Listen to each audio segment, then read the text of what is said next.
SMU tried its hardest to play itself out of the NCAA tournament, but the bubble keeps giving the Mustangs chances because it sucks.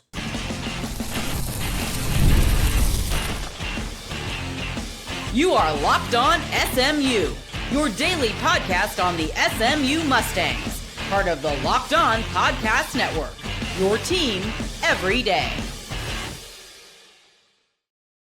What's up, everybody? Welcome to Locked On SMU here on the Locked On Podcast Network, your team every single day. Appreciate you making us your first listen of the day. My name is Grayson Singleton. So glad you're joining me here on this Thursday. And coming up on the show today, we will examine SMU's resume. Is it a tournament-worthy resume? Is SMU a tournament-worthy team?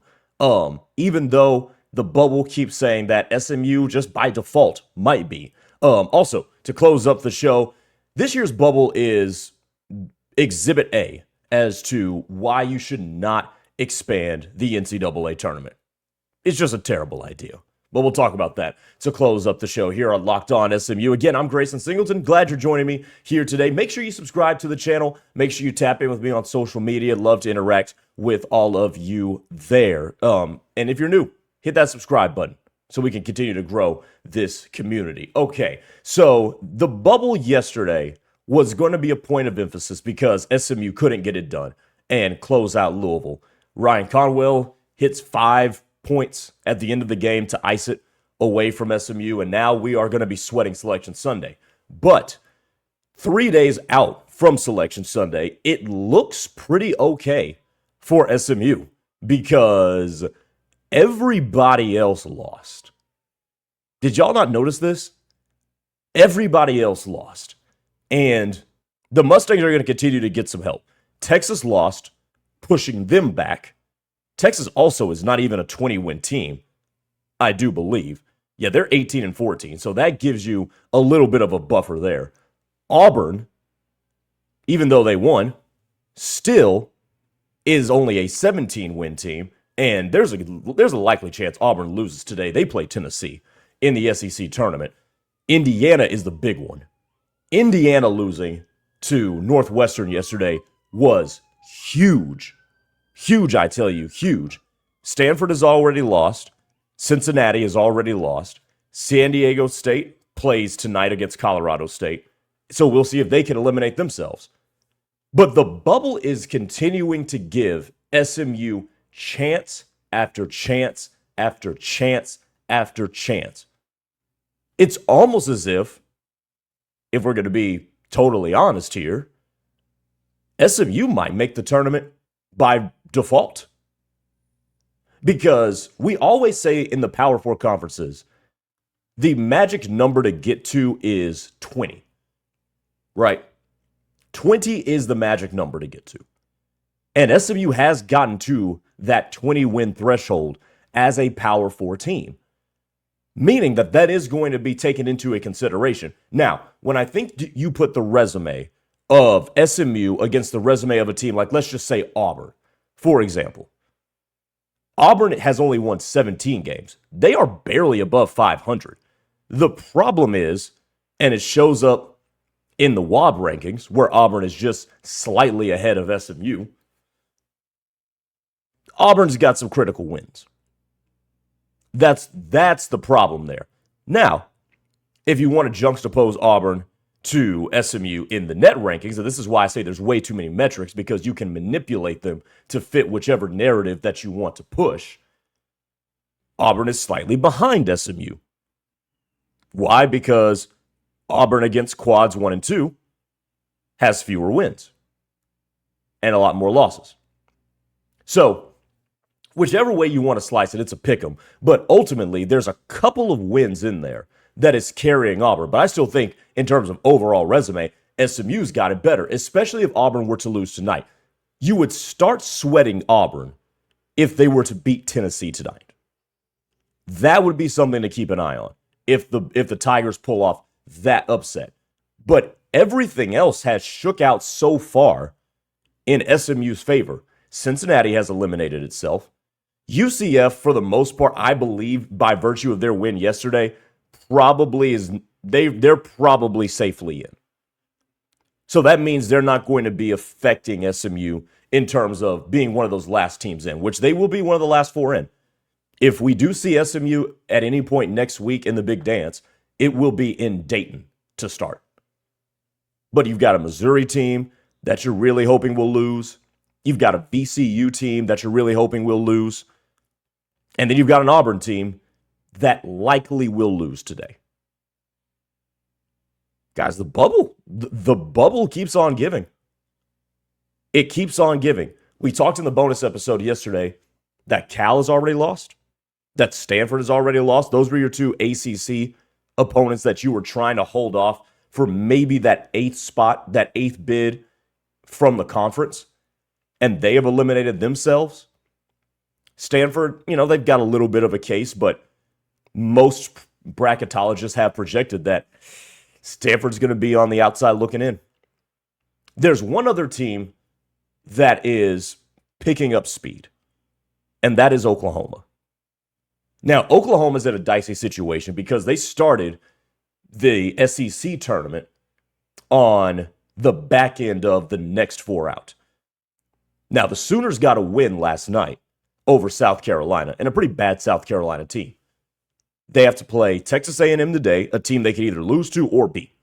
One of those two. But if you're an SMU fan, you need Oklahoma to lose because they're one of the better playing basketball teams over the course of the last month. So if they were to win and keep winning, which I find it highly unlikely that they'll beat Texas A&M today and Arkansas tomorrow, which would be their draw. I find that highly unlikely, but you never say never because there's some wacky stuff going on. But the overarching point in all of this is that if you're somebody that wants SMU in the tournament, and I understand there's a decent amount of people who don't, if you're somebody that wants SMU in the tournament, then you had a pretty good last 15 hours or so. Because the bubble did not do anything to eliminate SMU. Not yet. Not yet. And I don't project it will do so over the next couple of days. Just because I don't think Auburn's good enough to beat the teams they would have to beat to eliminate SMU. Who knows with VCU? Who knows with New Mexico? And Missouri could end up losing pretty quickly as well. So all hope is still alive. All hope's still alive for SMU. They could still get in. And I do wonder, because we're going to go to the overall resume side of things. And again, when you talk about resume, you can pick and choose which metrics you want. There's way too many of them. I'll focus on a couple of them, and I'll focus on the eye test of this team and one other quirk in SMU's argument. But when it comes to the Mustangs, getting BJ Edwards back might give them an edge that you otherwise didn't think it would give them. It might give the committee something else to think about. I wonder if. But for now, as long as the Mustangs hang on the bubble, my prediction is they've got to 20 wins. They're one of the better offenses in the country. I think that'll be enough to get them in, especially with the way the other teams around the bubble are playing.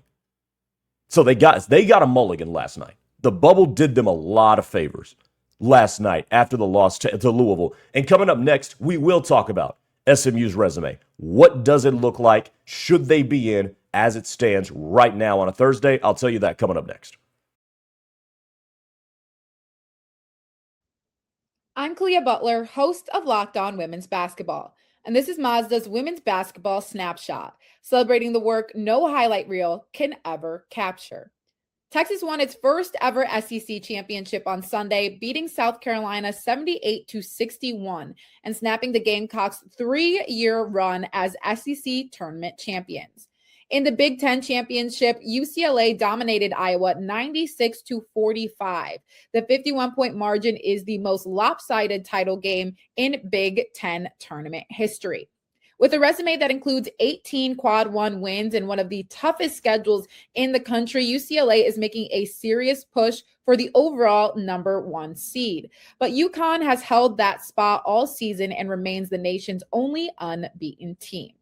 These moments are earned off the clock, those long before the lights ever come on. The sweat, the fakes, the doubt, the scrapes, and coming back for more every time. Mazda puts that same drive into every detail. Wins define the moment, putting in the work, that defines you. There's more to a Mazda because there's more to you. What if sports were traded like markets? Now you can put your sports IQ to work in real time with Robinhood Prediction Markets. It's not you against the house, it's you participating in a live market. You can buy or sell your positions live all game long. Use your sports knowledge in the moments that matter.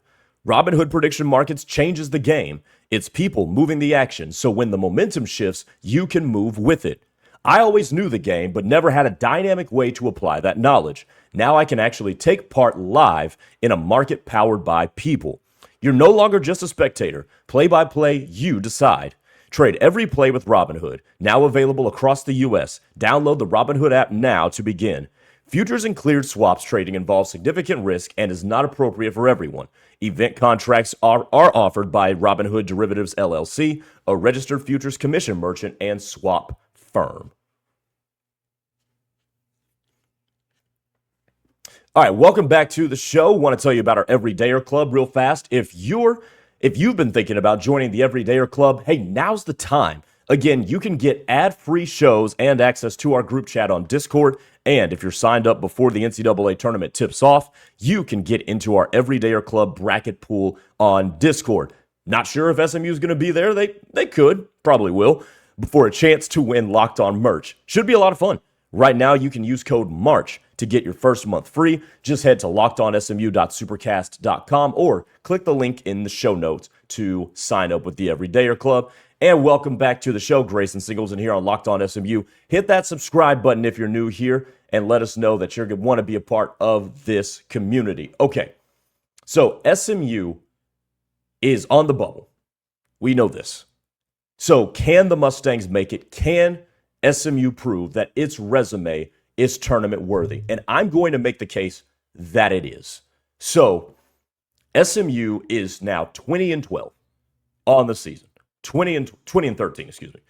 20 wins. And usually 20 wins in the Power Four conferences, usually 3 of the 4, which have usually been the SEC, Big 12, and ACC, has been the magic number to getting in.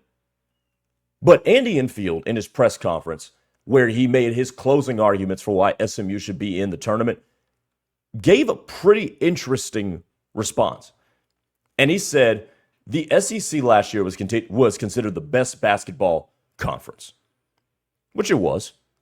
And he said we played 4 SEC teams, all of them on the road. Earlier in the year, they played Mississippi State, Vanderbilt, Texas A&M, and LSU. Now, the LSU loss looks really, really bad because LSU did not turn out to be a good basketball team at all. But they got wins over Mississippi State and Texas A&M. Pretty good.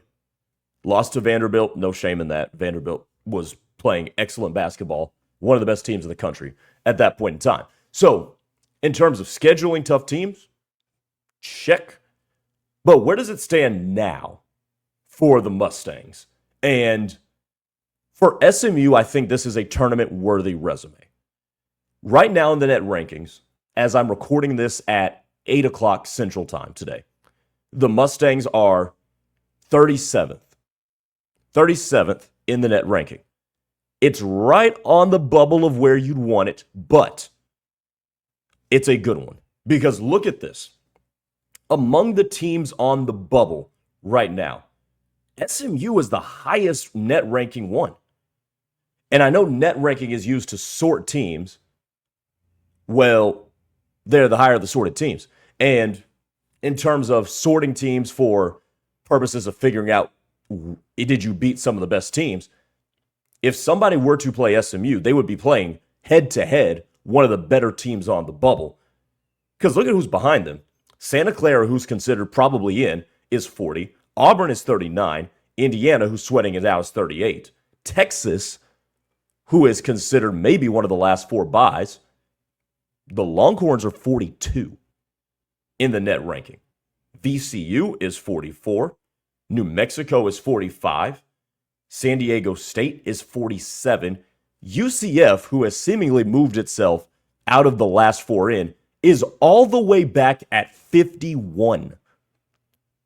So the Mustangs win that one over all the other teams on the bubble, running away. The Mustangs are in a good position in the net ranking relative to the other teams who are on the bubble and competing for some of these last spots. So, huge green check there for SMU. What about the WAB? One that I just started paying attention to this year. Well, the WAB is interesting because it's wins against the bubble, average wins against the bubble. Now, SMU has a WAB of .35, so it is still in the positive. This is where it gets a little bit dicey because VCU is ahead of them. UCF is ahead of them, which we can probably, just because of the forecast that I've seen, eliminate UCF from this conversation. Santa Clara is ahead of them by a pretty wide margin.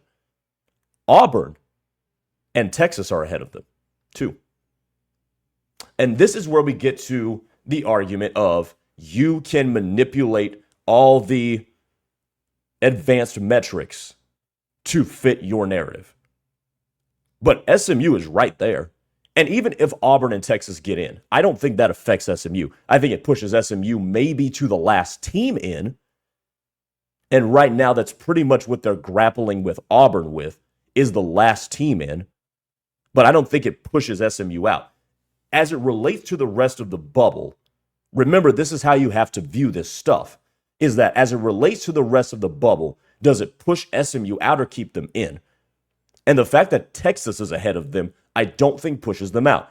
The fact that Auburn is ahead of them, we'll see if that WAB changes if they lose to Tennessee today, but I don't think that pushes SMU out necessarily.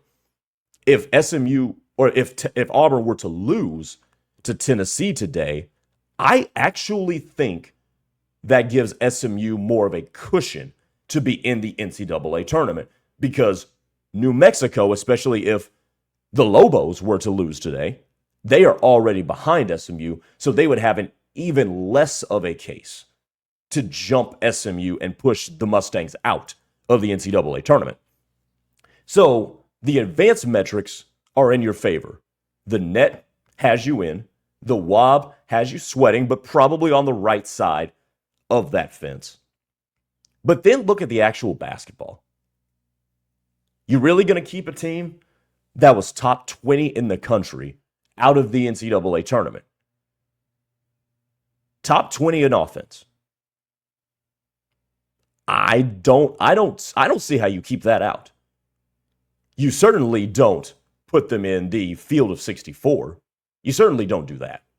But I think that is a tournament-worthy statistic there. A great offensive team that is top 20 in the country dazzled people night in and night out with the way that they can get up and down the floor and shoot the basketball. They're one of the best in terms of advanced metrics in offense. And they've got one of the better players in the ACC in Boopie Miller. That usually can weigh on your side when the committee comes to weigh your tournament odds. So I like where SMU sits there. I do like that. Now, there's one more thing that I think could throw a wrench into all of this that maybe not even SMU is considering, but I think a lot of other teams could get thrown a loop for if the committee actually starts to consider this. What does this SMU team look like with BJ Edwards versus without BJ Edwards? And I think the reporting this week was very interesting as to how this could play in SMU's favor going into Selection Sunday. And that is the fact that BJ Edwards, had the Mustangs gotten by Louisville, could have returned for today's game. Now, the counterpoint to that is BJ was still in a boot for Wednesday's game against Louisville. So that's the counter question. you would have to ask. But if you're the Mustangs, can you reasonably prove that BJ Edwards is going to be back for the NCAA tournament? Excuse me. And if so, the committee might put him in because with BJ Edwards, this team was 19-8? Put it conservatively at that.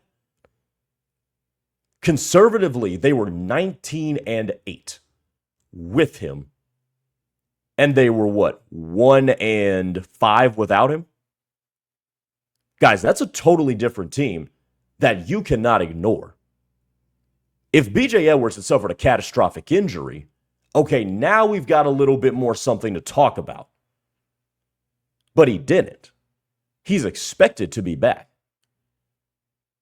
So if I'm the committee and I am presented with this team's going to get their glue guy back, who's going to bolster that offense even more with the offensive resume that they have, and is going to make their defense a little bit better, and they were 19-8 with him, I got to say that holds some weight. I don't know if it does it for me as a neutral observer, but it holds some weight. So they've gotten to the magic number of 20 wins. The net ranking looks good. The WAB probably has you in. You're on the right side of 0 in that regard. And you could have one of their stars coming back.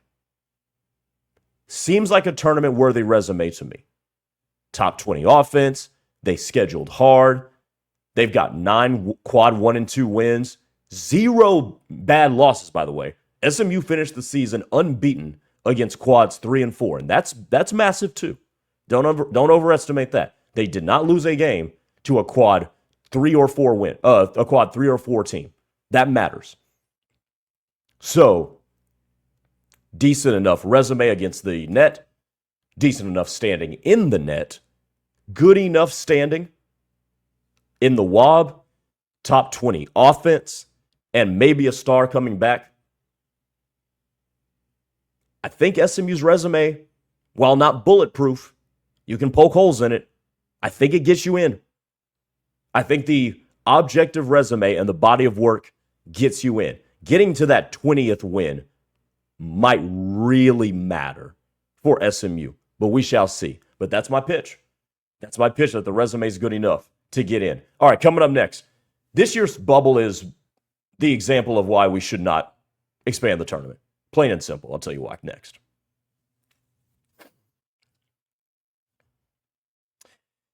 Coast Pay is giving Locked On College listeners up to $2,000 credit for your business when you get started today. If you manage a crew, construction, HVAC, landscaping, any operation with trucks on the road, you already know how messy gas and material spending can get. Cards get shared, receipts disappear, and month end turns into a headache. Coast Pay fixes all of that. Coast Pay is the modern fuel card and expense management tool built specifically for fleets. Fuel, maintenance, materials, all on one card with real control and instant visibility. Every transaction shows up the moment it happens, so there's no surprises. If someone fuels up at an odd time or tries to buy something outside their limit, you will know instantly. There's real-time alerts, so you can always know who's spending what and where, so people can be held accountable. Plus, automatic receipt capture makes that month end simple. And they've even got fraud protection too, with employee check-ins by text, and there's no shared pins. So really good for security for your company as well. It's built for operators who don't have time to chase paperwork, and unlike old fuel cards, there are no contracts or commitments, just smarter expense control. Right now, Coast Pay is offering our listeners up to $2,000 credit when you get started at coastpay.com/lockedon. Go to coastpay.com/lockedoncollege to see how you can earn up to $2,000 credit. Terms apply. Again, that's coastpay.com/lockedoncollege. The Coast Visa Commercial Credit Card is issued by Celtic Bank. All card accounts are subject to credit approval.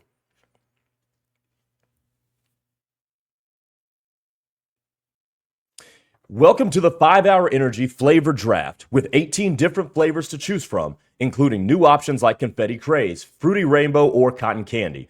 There's something for everyone. The board is set, the flavors are ready, and I've got my number one pick for the 5-Hour Energy Flavor Draft. And it's that Concord grape flavor that I always love. Why? Because I just really like grape flavored stuff. Started with grape flavored Kool-Aid when I was a child, and it's carried even into now. I love just the sweet roundness of a flavor like that. When I'm really trying to get a nice pick-me-up, having a flavor that's that smooth, doesn't leave an aftertaste, is always going to be a plus for me. 5-Hour Energy Shots gives you a boost with zero sugar. 5-Hour Energy has a lot of upcoming flavor innovations that are already planned as well. So find your new favorite flavor of 5-Hour Energy Shots, available online at 5hourenergy.com or on Amazon.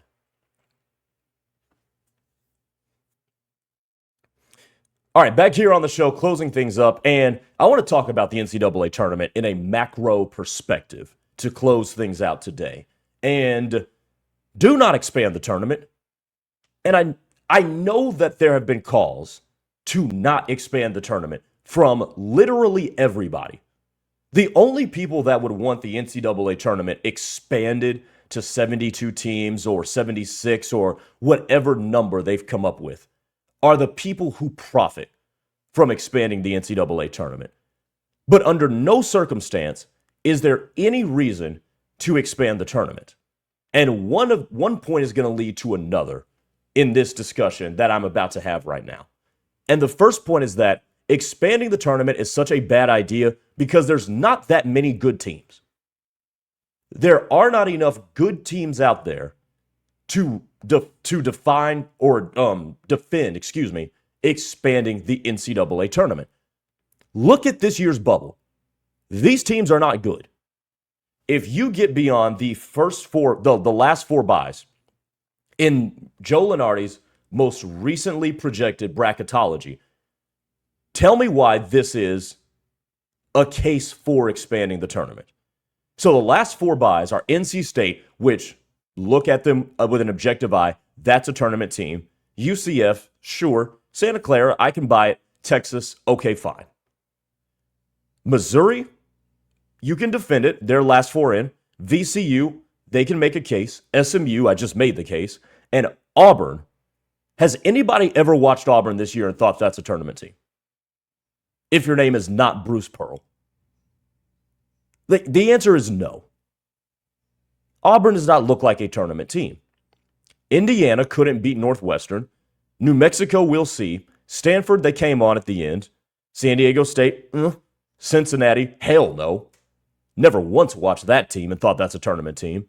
And Oklahoma has been a Jekyll and Hyde this season. Even though the Sooners are playing great, they also had a stretch where they lost 9 in a row this year. So the bubble has proven, especially with how all the bubble teams have lost in recent days, that there aren't enough good teams to justify expanding the NCAA tournament. They all keep losing.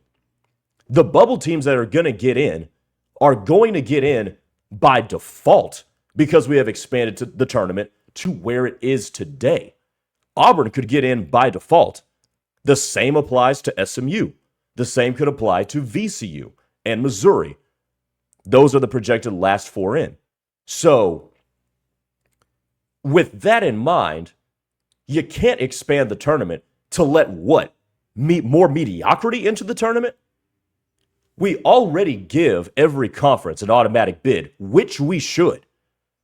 There is no negative, there is no downside to that.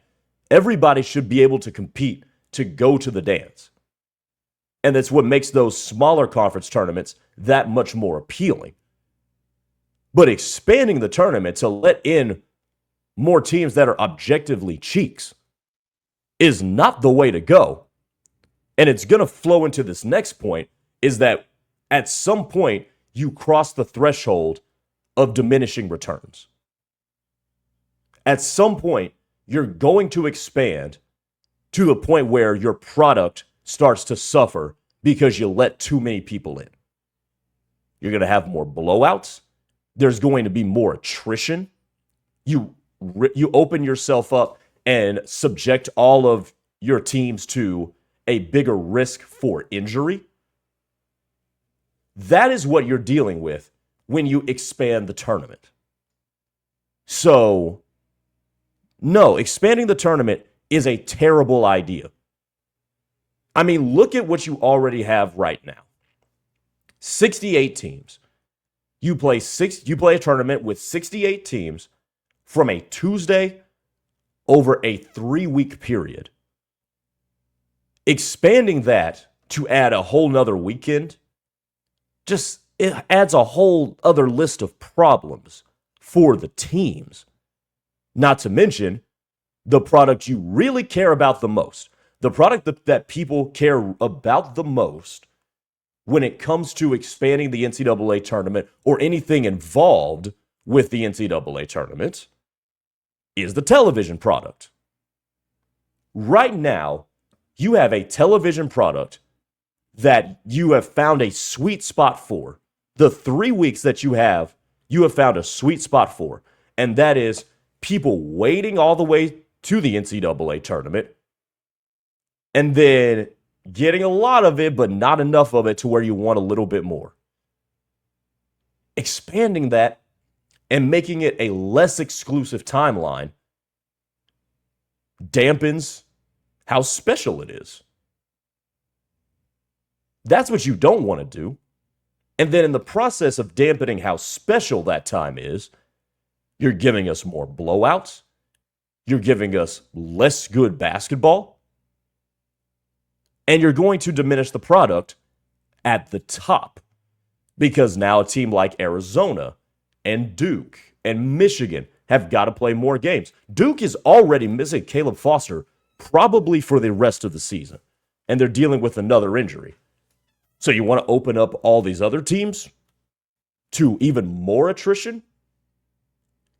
It used to be only 864, and then we let the last 4 in to 68, and that's all fine and good. But expanding this to 72 and 76 with the way this bubble looks, with the way that none of these teams on the bubble are actually good, the VCUs, the Missouris, the Auburns, even SMU could fall into that category, the Oklahomas, the Cincinnatis, right? You're not going to make the tournament any better by letting those teams in. So why let them in the first place? Keep it where it is. You've got it scheduled out very well over a 3-week period where we get it in, we get it done, we have the requisite rest for some of these players, and then be done with it. The only people that want this thing expanded are the ones that are going to profit the most from it. And the reason they're going to profit the most from it is because we're all suckers and we're going to watch it anyway. All right, that'll do it for Locked On SMU here on this Thursday edition. We got one more show coming up this week. Make sure to check out our Everydayer Club. $5 a month or $50 for the entire year can get you access to ad-free shows, plus members-only Discord channels where we will have our bracket pool challenge, and you can sign up for free if you sign up before the tip-off of the NCAA tournament. All right, we'll talk to you tomorrow. I'm Grayson Singleton. Take it easy, everybody.